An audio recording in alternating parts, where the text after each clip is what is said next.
Hello friends.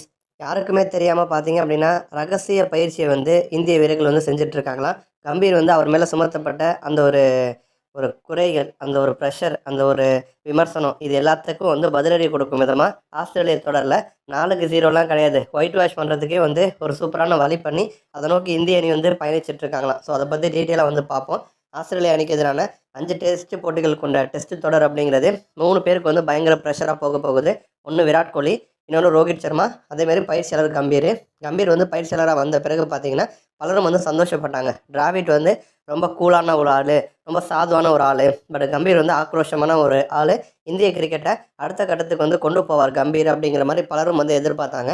ஆனால் கம்பீர் வந்த உடனே எல்லாமே தலைகீழாக மாறிச்சு. நம்ம வந்து இத்தனை வருஷமாக தோக்காத சில இடங்கள்லாம் தோற்றோம். இலங்கைக்கு எதிரான ஒரு நாள் போட்டி தொடர் வந்து தோற்றோம். சொந்த மண்ணில் வந்து ஒயிட் வாஷ் வந்து ஆனோம். 12 வருஷத்துக்கு பிறகு டெஸ்ட் சீரீஸை வந்து இழந்தோம். இந்த மாதிரி நிலமை வந்து தலைகீழாக மாறி கம்பீருக்கு அது வந்து பெரிய ஒரு சிக்கலாக வந்து மாறிச்சு. அந்த மாதிரி சூழலில் வந்து இப்போ பிசிசி வந்து கம்பீருடைய செயல்பாடுனால வந்து ரொம்பவே அதிருப்தியில் வந்திருக்காங்க. அதனால் இந்த ஆஸ்திரேலிய தொடரில் வந்து ஜெயிச்சே ஆகணும் அப்படிங்கிற ஒரு கட்டாயத்தில் தான் கம்பீர் வந்திருக்காரு. அந்த மாதிரி சூழலில் ஆஸ்திரேலியாவில் பார்த்தீங்க அப்படின்னா ஒரு தனியான ஒரு பிச்சில், கைவிடப்பட்ட ஒரு பிச்சில் இந்திய வீரர்கள் வந்து பயிற்சியை மேற்கொண்டு வந்துட்டுருக்காங்கன்னா, பொதுவாகவே ஆஸ்திரேலியா பிச்சஸ் அப்படிங்கிறப்ப பால் வந்து மற்ற ஆடுகளங்களோட பேட்டுக்கு வந்து ரொம்ப வேகமாக வரும், அதிகமாக வந்து பவுன்ஸ் வந்து ஆகும். அதனால் ஆஸ்திரேலிய வீரர்களுடைய வேகப்பந்து வீச்சை வந்து சமாளிக்கணும் அப்படின்னா நம்ம அதுக்கேற்ற மாதிரி வந்து ரெடி ஆகணும். இதற்காக பார்த்தீங்கன்னா ஒரு ப்ராக்டிஸ் மேட்ச் வந்து ஆரம்பத்தில் வச்சுருந்தாங்க. ஆனால் அந்த ப்ராக்டிஸ் மேட்சையுமே இப்போ வந்து பார்த்தீங்கன்னா வந்து ரத்து பண்ணிட்டாங்க. இது வந்து இந்திய அணிக்கு வந்து பெரிய ஒரு பின்னடைவு தான். பட் வந்து ப்ராக்டிஸ் மேட்ச் வந்து ரத்தானாலுமே கூட கம்பீர் பார்த்தீங்க அப்படின்னா பெர்த்தில் இருக்கக்கூடிய வாக்கா கிரவுண்டில் இந்திய வீரர்களுக்கு வந்து பயிற்சி கொடுத்துட்ருக்காராம். உலகின் அதிவேக கிரவுண்ட் அப்படின்னு இந்த வாக்கா கிரவுண்டை வந்து சொல்லுவாங்க. பெர்த் நகரில் இருக்கக்கூடிய இந்த வாக்கா கிரவுண்டு வந்து ஆஸ்திரேலிய கிரிக்கெட் வாரியம் வந்து கைவிட்டுட்டாங்க. இப்போ வந்து புதிய ஒரு கிரவுண்டு வந்து உருவாக்கி அதில் தான் வந்து போட்டி வந்து நடந்துகிட்ருக்கு.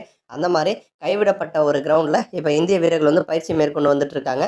இந்த வாக்கா கிரவுண்டில் ஒரு பிளேயர் வந்து நல்லா ஆடிட்டார் அப்படின்னா உலகத்தில் இருக்க எவ்வளோ மோசமான கிரவுண்டாக இருந்தாலுமே அதில் வந்து அவரால் வந்து ரன்கள் வந்து சேர்க்க முடியும். ஸோ அதனால தான் கம்பீர் வந்து இந்த ஒரு கிரவுண்டை வந்து சூஸ் பண்ணியிருக்காரு. அது மட்டும் கிடையாது, இந்திய வீரர்கள் வந்து என்ன மாதிரி ப்ராக்டிஸ் வந்து பண்ணுறாங்க அப்படிங்கிறத வெளி உலகத்துக்கு வந்து காட்டக்கூடாது, குறிப்பாக ஆஸ்திரேலிய ஊடகங்கள் வந்து தெரிஞ்சுக்கக்கூடாது. அப்படிங்கிறதுனால இந்திய வீரர்கள் ப்ராக்டிஸ் பண்ணக்கூடிய இடங்களை வந்து துணியால் வந்து மறைச்சி அதாவது ரகசியமாக பார்த்தீங்க அப்படின்னா இந்திய வீரர்கள் வந்து பயிற்சி மேற்கொண்டு வந்துட்டுருக்காங்களாம். இதற்கு முன்னதாக பார்த்தீங்கன்னா இந்திய கோச்சஸ் யாரும் இந்த மாதிரி ஒரு விஷயத்தை வந்து செஞ்சது வந்து கிடையாது. கம்பீர் வந்து முதன் முறையாக பார்த்தீங்கன்னா இந்த மாதிரி ரகசியமாக நம்ம என்ன பண்ணுறோம் அப்படிங்கிறது ஆஸ்திரேலியாவுக்கு வந்து தெரியக்கூடாது, ரொம்பவே வந்து அது வந்து சஸ்பென்ஸாக வந்துருக்கணும். இது நம்மளுடைய டாக்டிக்ஸ் எல்லாமே வந்து கிரவுண்டில் தான் வந்து தெரியணும். ஸோ அதனால் நம்ம ஆஸ்திரேலியா வந்து ஒயிட் வாஷ் வந்து பண்ணியே தீரணும் அப்படின்னு கொலை வெறியோட பார்த்தீங்கன்னா கௌதம் கம்பீர் வந்து இருக்கார். அதற்காக தான் இந்த மாதிரி பயிற்சி மேற்கொண்டு வந்துட்டுருக்காரு. அதே மாதிரி விராட் கோலி மற்றும் ரோஹித் சர்மா இவங்களுக்கு வந்து முன்னாடிலாம் பார்த்தீங்கன்னா அவங்க வந்து சீனியர்கள் அப்படிங்கிறதுனால நினச்சா ப்ராக்டிஸ் பண்ணலாம், இல்லைனா ரெஸ்ட் எடுக்கலாம் அப்படிங்கிற மாதிரி சில ஆப்ஷன்ஸ் கொடுத்தாங்க.